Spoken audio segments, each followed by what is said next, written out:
Hi guys, नमस्कार, सत श्री अकाल। मैं हूं अमरजीत नागी। और आज जो टॉपिक हम डिस्कस करने जा रहे हैं, जिस पे चर्चा करने जा रहे हैं, वो काफ़ी कंटेम्पररी है और काफ़ी डिस्कशन में आजकल रहता है।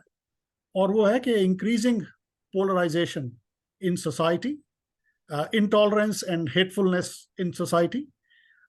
Is it just a perception created by social media and others, or there is a reality to it?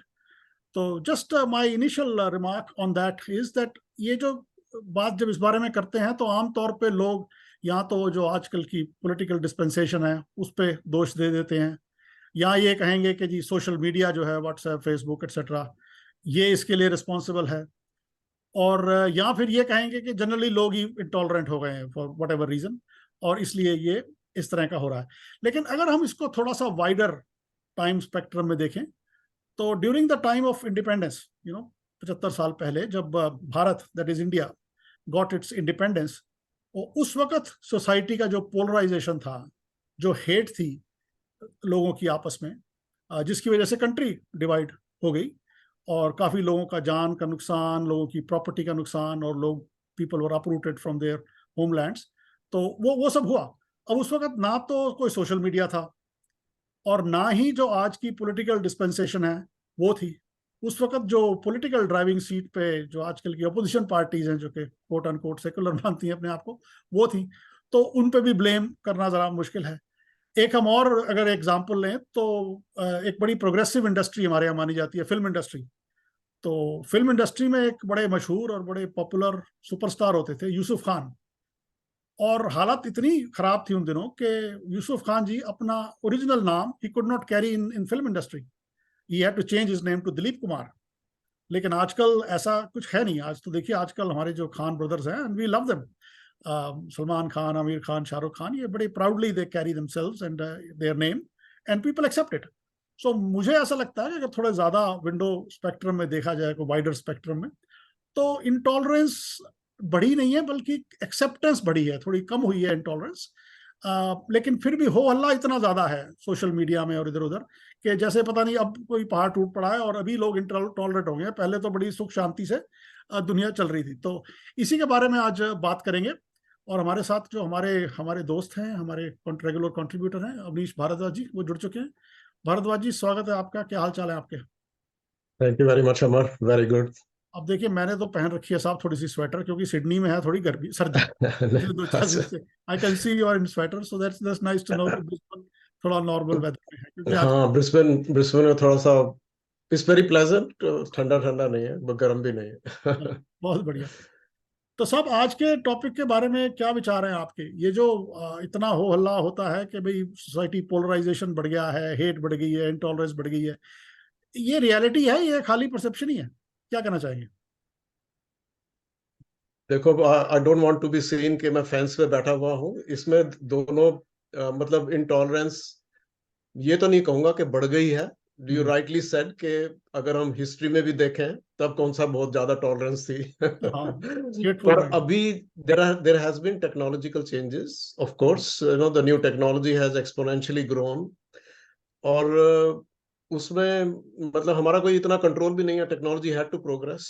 Yes. और but the new technology what it has done is, एक तो जो perception change has been accelerated, जिसको शायद पहले 5 साल 10 साल लगे, वो विद इन डेज, मतलब that perception can be done.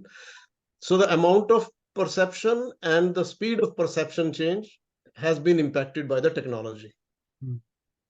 तो ये सोशल। जो पोलराइजेशन है, इसीलिए यू विल सी कि कहीं पे दंगे हो रहे हैं, कुछ हो रहे हैं, या इलेक्शन हो रहे हैं even. And this is not only, it's a global phenomena, क्योंकि अमेरिका के इलेक्शन में भी कहते हैं कि फॉरेन इंटरफेरेंस हुआ।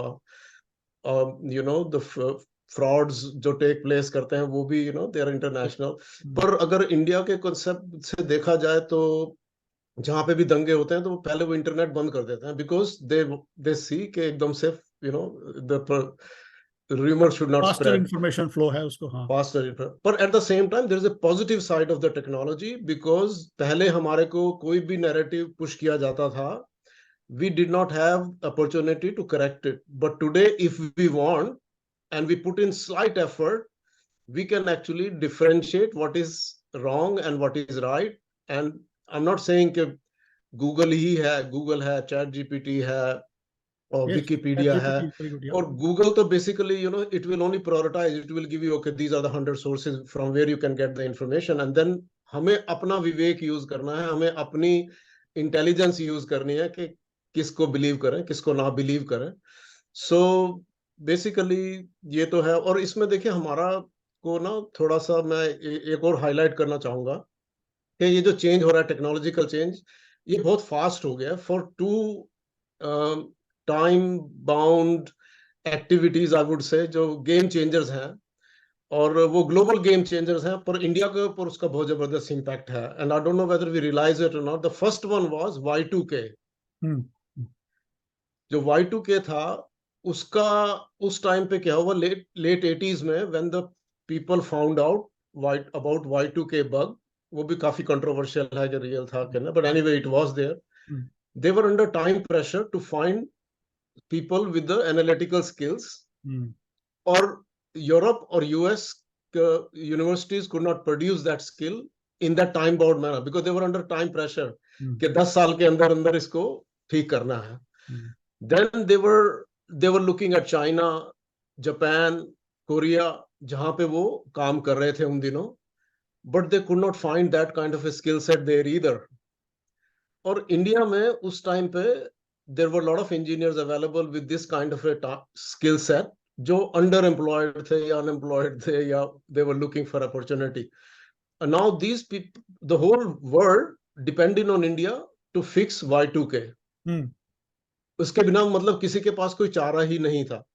Now we feel कि modernization of India, आपने नरसिम्हा राव गवर्नमेंट, डॉक्टर मनमोहन सिंह, उन्होंने किया, फिर गवर्नमेंट AI, गवर्नमेंट भी, इन सबको क्रेडिट देते हैं. And I am not taking the credit away from them. Yes, they did facilitate it, but they no matter who was in the government at that time, they would have been forced to change the policy because there was a global pressure. There was a lot of lobbying behind. They would have perhaps bombed India क्योंकि और कोई alternative नहीं था whole world के पास to find the skill set to fix Y2K at a cheaper rate. और उस time पे उनको मिल गया. And in that time, these companies, Infosys, Tata Consult, TCS, Digitronics, and others made the foundation. और उसने एकदम से फिर digital revolution start कर दिया. And also the India was able to establish itself as a credible force. That yes, we have the capacity to deliver. और जो दूसरा game changer आया COVID time में, वो भी time bound था. जब COVID हो गया, we had absolutely no chance other than to adapt these tools. तो मैं तो actually, for last 30 years actually I've been involved professionally in digital transformation. तो उसको हमारे को तो ये develop करते थे. We were a bit ahead of our time. So these tools that we are using now, we had to actually deploy 20 years back, 25 years back, और उसको monetize करना पड़ता था. तो हम भी टाइम प्रेशर में होते थे कि हर साल अगर हमने $1 मिलियन किसी टेक्नोलॉजी पे किया तो we should get $5 million back. तो उसमें बहुत, पर उसमें भी वही चैलेंजेस फेस करते हैं दैट यू आर डिस्क्राइबिंग, कि लोग पुश बैक करते हैं एंड ये होता है कि this is not going to work or this is causing us problem. So I feel कि ये जो डिवीजन है सोसाइटी में, ये यस हो भी सकता है, और अगर हम उसके अंदर अपना विवेक यूज करें तो I think we can also correct it. Opportunity भी है और चैलेंज भी है. That's true. नहीं, बिल्कुल ठीक कहा भारद्वाज जी आपने, अवनीश.